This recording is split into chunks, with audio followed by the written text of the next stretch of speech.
Habari zetu mashabiki zetu, tulikuwa tumestop kwa muda, kwa hiyo tumerudi tena Double I Media.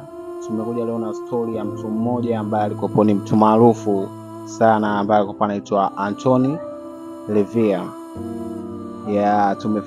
Tumefanya research ile. Katika kufanya research tumekuja hapa na story yetu ambayo tutasimulia kuhusu Bible of Satanic. Na hapa lazima tunamtaja mtu wa mwanzilishi wa hiyo Bible of Satanic aliyeandika, ambaye jina lake anaitwa Anthony LaVey.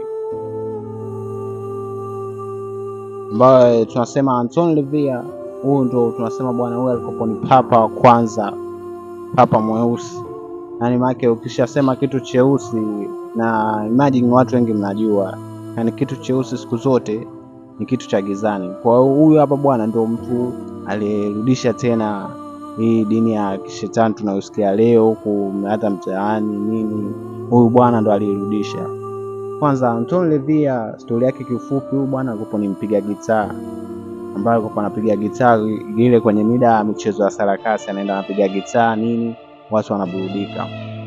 Kwa huyu bwana Anthony LaVey, kitu kilichomhamasisha sana kufanya hii kazi ya utume wake, maana kazi ya hii hapa alianza akiwa na miaka 16. Umeona, alifanya kazi akiwa na miaka 16. Kitu kwanza kilichomhamasisha sana aanze kufanya hiki kitu ni baada ya kuona kabisa waumini wengi wamekuwa wanafiki katika makanisa yao. Kwa akajua kabisa waumini hawana ile imani thabiti. Kwa akajua kabisa hata akianzisha leo kanisa lake atapata wafuasi. Na kweli alipofungua kanisa lake alipata wafuasi. Ni kama hata sasa hivi tunaangalia, tunaona kila siku wachungaji wanafufuka wapya. Kwa kuna makanisa mengi, la kwa kuwa wamejua kabisa waumini wengi kweli sisi imani ni ile ndogo, yani imani imekuwa ndogo. Kwa hiyo bwana Anthony akaamua anzishe sasa hiyo dini yake ya Satanic.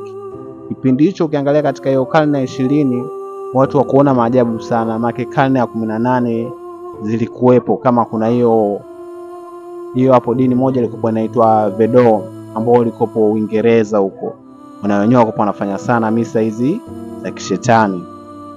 Umeona? Hapa Anthony anakuja kutuambia kabisa kitu alichokiona kabisa kwa waumini. Alikuwa anawaona ile Jumapili asubuhi na mapema wanaenda kanisani wakitubu, wakifanya toba kwa Mwenyezi Mungu, wakiomba wafutiwe dhambi. Ila kila ikifika Jumamosi alikuwa anawaona katika tamasha, yani anaona tena wakiwa wamevaa nguo zinazoonyesha miili yao, wakienda wakicheza ngoma, na wanaume wakienda sehemu nyingine za starehe kama kucheza kamari nini. Kwa akajua kabisa hapa ndo akazilisha kabisa kama ndo waumini wengi ni wanafiki.